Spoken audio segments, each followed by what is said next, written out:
High guys, welcome to crick chat Venkatesh. South Africa టీంకి knockout గండం ఉంది అని చెప్పడానికి మీరు అస్ట్రాలజర్ దగ్గరికి వెళ్ళాల్సిన అవసరం లేదు, మీరు అస్ట్రాలజర్ కావాల్సిన అవసరం అంతకంటే లేదు. ఇది చాలా ఆబ్వియస్ థింగ్. అది వాళ్ళ రికార్డ్ అంత దారుణంగా ఉంది.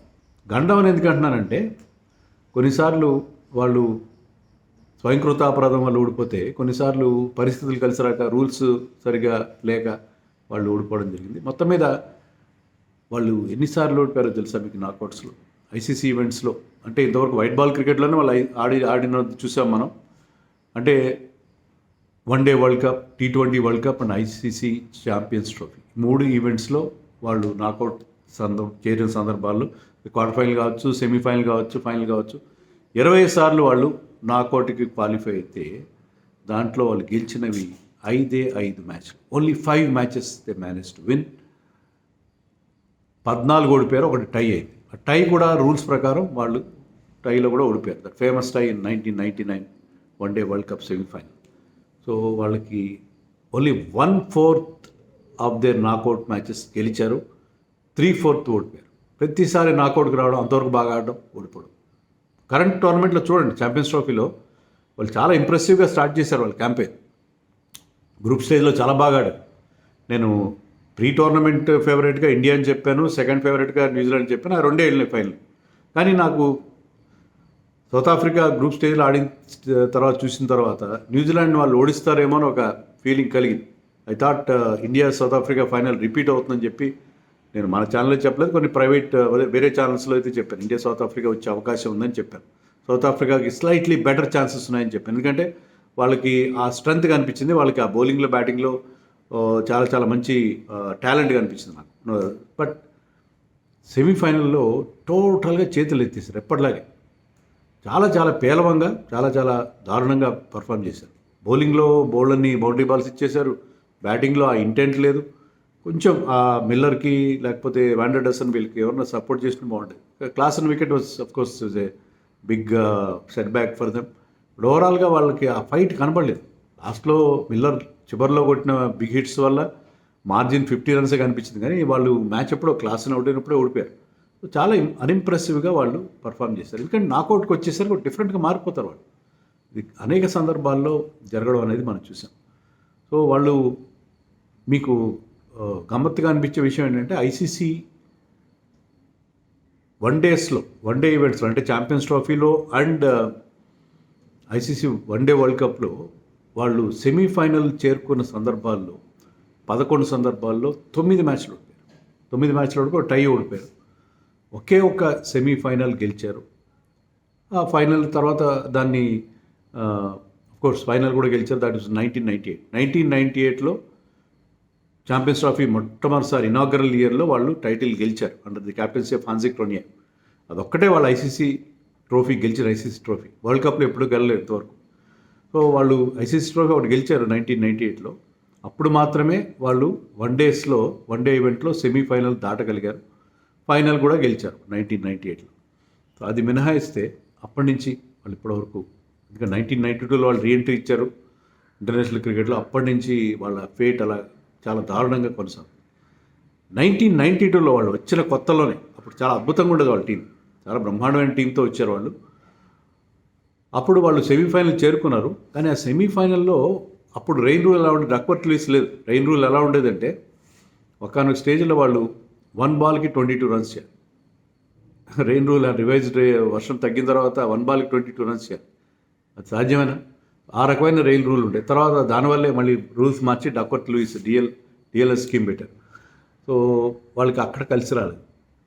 తర్వాత 1999, నాట్ ఇమీడియట్లీ 1999లో కూడా వాళ్ళు సెమీఫైనల్లో that famous tie match against Australia, the eventual champions.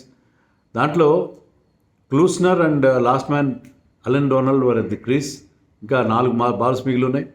కానీ third ball of the last over ఒక అన్నెసరీ సింగిల్ అటెంప్ట్ చేశారు లాన్స్ క్లూస్నర్. దానికి నాన్ స్ట్రైకర్ డొనాల్డ్ రెస్పాండ్ కాలేదు, టెరిబుల్ మిక్సప్, దాంతో రన్అట్ అయిపోయింది. అలా కాకుండా కొంచెం టైం తీసుకుని ఉంటే, ఆ సింగిల్ రన్ తీసుకుంటే గెలిచేవారు. ఎందుకంటే కానీ టై అయింది మ్యాచ్. బట్ టై అయినప్పుడు మీకు అప్పుడు రూల్ ఏంటంటే, గ్రూప్ స్టేజ్లో ఎవరిది నెట్ రన్ రేట్ బాగుంటే వాళ్ళు గెలుస్తారు. అందుకని ఆస్ట్రేలియా ఫైనల్కి వెళ్ళిపోయింది. వీళ్ళు మ్యాచ్ టై చేసుకుని బ్రహ్మాండమైన రికవర్ అయ్యి లాన్స్ క్లూస్నర్ ఒక అద్భుతమైన ఇన్నింగ్స్ ఆడి కూడా వాళ్ళు పాపం దక్కించుకోలేకపోయారు. మళ్ళీ 2003లో సౌత్ ఆఫ్రికాలోనే వన్డే వరల్డ్ కప్ జరిగినప్పుడు సూపర్ 6 అనే కాన్సెప్ట్ ఉండేది. సూపర్ 6కి వాళ్ళు చేరలేకపోయారు, ఎందుకంటే మిస్కాల్కులేషన్. వాళ్ళు గెలవడానికి వర్షం వల్ల అప్పుడు మ్యాచ్ అంతరాయం గెలవడానికి 130 చేయాలి యాక్చువల్గా, కానీ 120 అని అనుకున్నారు. అదే డ్రెస్సింగ్ రూమ్ నుంచి వాళ్ళకి బ్యాటింగ్ చేసిన మార్క్ బౌచర్కి వార్త వెళ్ళింది 129 చేస్తే చేయాలని. సో అతను పెనల్టీమేట్ బాల్కి ఒక 4 కొట్టాడు.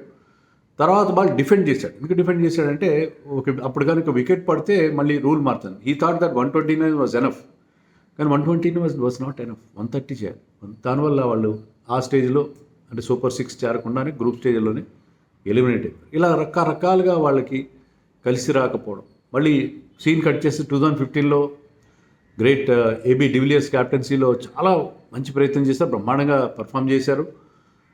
సెమీఫైనల్ దాకా వచ్చారు. సెమీఫైనల్లో అగేన్స్ట్ న్యూజిలాండ్ అక్కడ వాళ్ళకి ఇబ్బంది ఎదురైంది. సెమీఫైనల్లో ఒక సౌత్ ఆఫ్రికాలో పుట్టి పెరిగి న్యూజిలాండ్కి ఆడుతున్న గ్రాంట్ ఇలియట్ అనే అతను ఆల్రౌండ్ పర్ఫార్మెన్స్, ముఖ్యంగా బ్యాటింగ్ చాలా బాగా చేశాడు.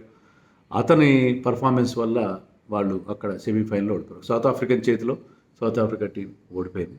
He was the man of the match that game. So ఇలా రకరకాలుగా వాళ్ళకి ఎప్పుడూ కలిసి రాకపోవడం అనేది మనం చూసాం. మొన్న చూసాం కదా ఫైనల్లో, మన T20 వరల్డ్ కప్ ఫైనల్లో 30 runs of 30 balls, 6 wickets in hand, Klaasen at the crease. కానీ ఆ స్టేజ్లో బుమ్రా ఒక మ్యాజిక్ చేసి మన టీంని గెలిపించాడు.